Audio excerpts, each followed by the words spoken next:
سهراب مدیا تقدیم میکند. فواره میزند خون از دیدگان مادر.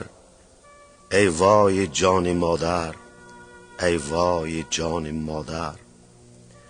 بهر نژاد ملت، بهر نجات ملت، بی نام و بی نشان شد نام و نشان مادر.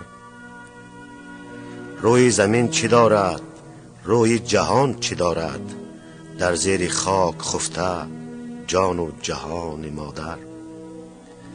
گردون فرو فتاده چون بام گور بر سر، گور است ربع مسکون بر آرمان مادر.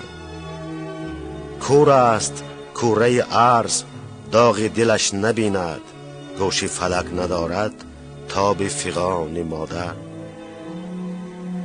تیر و کمان فزون شد چندین جوان نگون شد، تیر نخورد رحمی قد کمان مادر. چون تیر کرد شلیک پر ریخت خون تاجیک، نجم نماند رخشان در آسمان مادر. دست از جهان بشسته در کنج غم نشسته، مرغ نمی سراید در آشیان مادر. دیگر ز خود نبالد بر شش جهت بنالد، کو پاسدار مادر، کو پاسبان مادر. شاید که زنده گردد طفل جهان ندیدش، تا روز حشر نالد روح نوان مادر.